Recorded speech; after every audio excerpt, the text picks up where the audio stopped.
Our youngest speaker, and our last speaker, is Alex Dang. He's currently a senior at University of Oregon, majoring in English. He's best known for his poetry slams, but we know he has more to say than that. That's why he's speaking with us.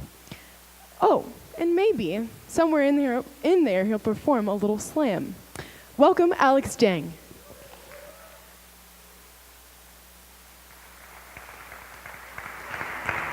Hi, CreativityNext. I'm that one. I'm a poet. And before I wanted to start off, I wanted to give a little context about slam poetry. Out of curiosity, who here has been to a poetry event before? Just add a show of hands. Cool. And for the rest of us who don't know, including myself, because poetry is weird, what's poetry? No one knows. But basically, when I'm going to be doing poems, I would love your guys' reaction. So if I say something you like, you guys can go ahead and snap.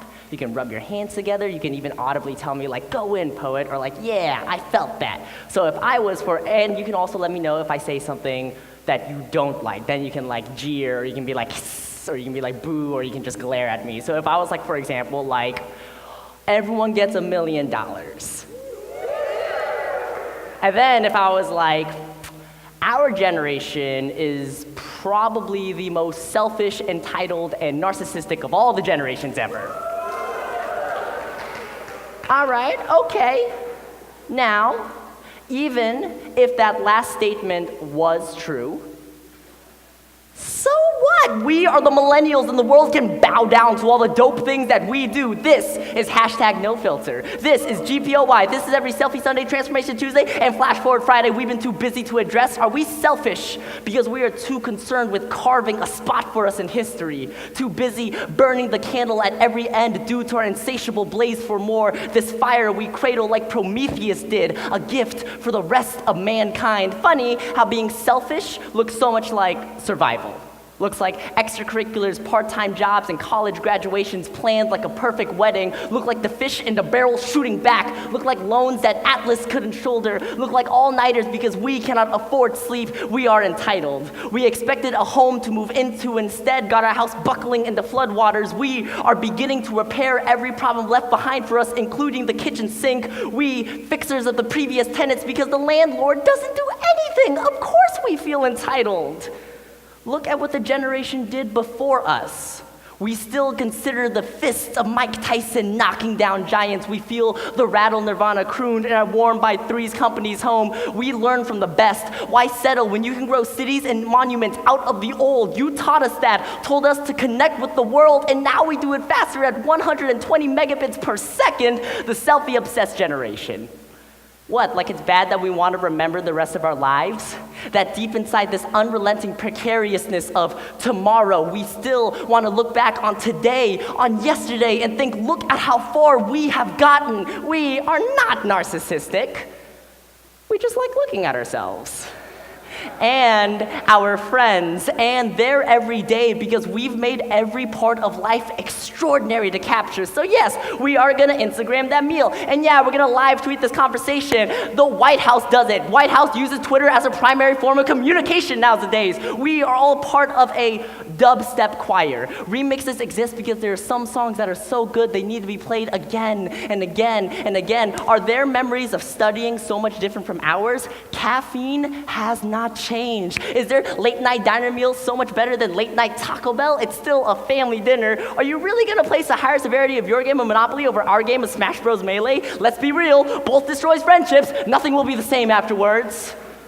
The revolution has never ever been televised, but the last generation and the previous generation and before has always found a way. This time, it's being told through our voice. Sit down and listen to us. Or at the very least, watch us on BuzzFeed, because we know y'all love that.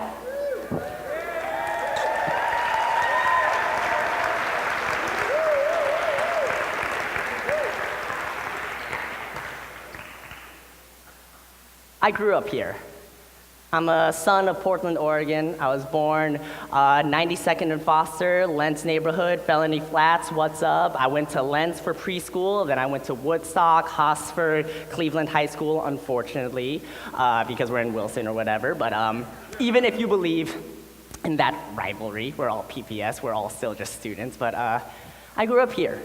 And I remember thinking, what did I need to hear when I was younger? When I graduated in 2012, it was a different world. And I remember thinking to myself, I didn't really know how to use my voice, which is kind of strange considering that now I pride myself on this. But it took me years and years of someone else believing that I had a voice. When I was a freshman, when I still had Justin Bieber long hair, I had an English teacher named Mr. Gonzalez. And Gonzo, as we lovingly called him, was also my speech and debate coach.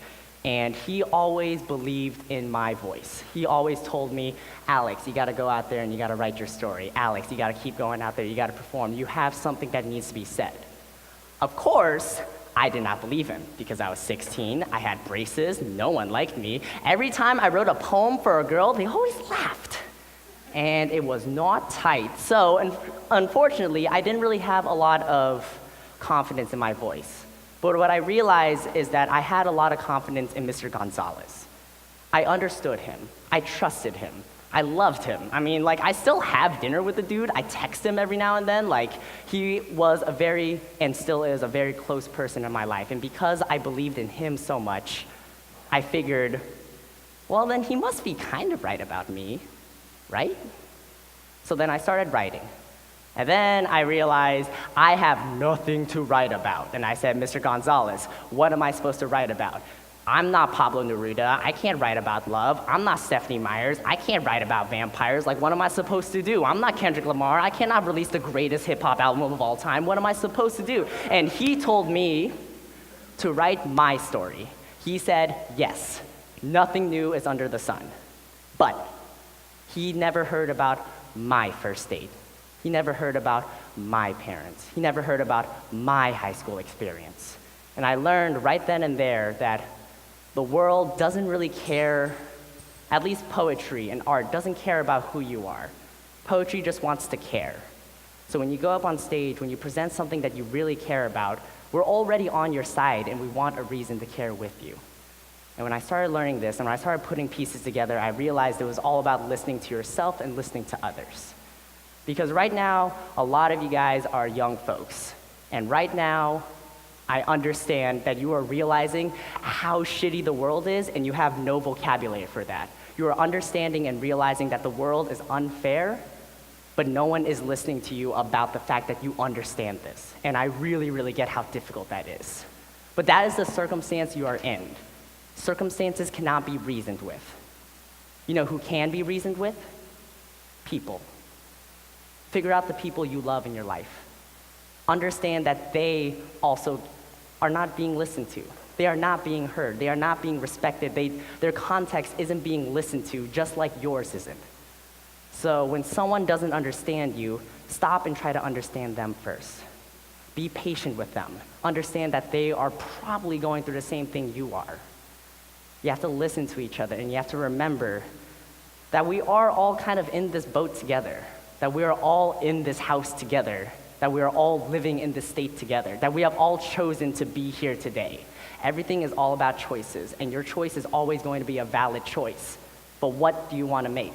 Do you want to be angry? Do you want to be happy? Do you want to pick someone up with your open hand, or do you want to hit them back down with a closed fist?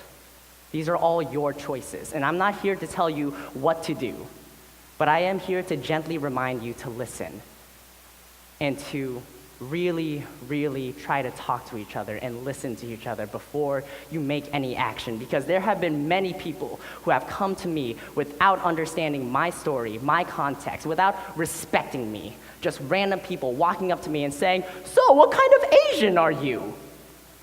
Right? Yeah, that giggling, that laughter, because it's like the audacity to come up to another person and ask them without understanding them. And of course, I answered, "Well, sir, that's kind of a loaded question. I mean, what kind of Asian do you expect me to be? Because any way you slice that egg roll, I am pretty much whatever you want to see. I have played many a Far East stereotype. Awkward math genius, cold and calculated kung fu expert, Assistant to Dr. Jones, you crazy. It's always just dependent on the circumstance. You want me to drive? How so? I can give you Tokyo Drift, Jeremy Lin, Mario Kart, Tiger Woods, and blinker left on for about half a mile. I am the foremost expert on all things Asian. The Meiji era and the Band of the Samurai, done. Confucianism versus Taoism, I'll give it to you with no slant. What's the difference between Asian stereotype 1 and 2? Well, let me tell you anything you want to know about my culture. Let me tell you in a Mulan-esque soliloquy of me staring in the mirror asking, who is that girl that I see? Let me tell you about Jackie Chan and Bruce Lee and how they are related by blood to me. Let me tell you about being so marginalized it's to the point of I really can't believe that's Asian. Let me tell you about derogatory terms and origins of words such as chink and gook. Let me tell you about the struggle of Asian parents not knowing the language, so we ate pet food because it was cheaper. Let me tell you about the job of interpreter. When you're playing with Lego blocks, but your English is already that much better than your guardians, let me tell you about honor and dignity. Let me tell you about a society that projects us as nothing but the secondary role and never the leading man. Let me tell you all the things that you do not want to know. Like how chink comes from the clanking of metal to railroad as the slaves built train tracks for this country to be connected. Like how the zipper head down the street is called that because the way our heads split open when struck with assault weapons, or how jeeps ran over and left marks across corpses and someone clever thought that we were only good to unzip. Like how every time you lump an Asian person together into one culture is systematically making us assimilate into an America we thought was better than our war-torn homes. Every time you confuse me for some other nationality that I might share similar features to strips away my individuality, and I still feel the shame of being Asian, but also the heat and pious dedication of June 11th, 1963, the envy of blonde hair and blue eyes, and I still remember thinking where all the boys who looked like me on TV were, the broken words from my mother and father stage diving off my tongue, the anger I felt when those kids thought I would get them sick, and I still feel the ash of the incense burn my hands as I prayed for my family, and I still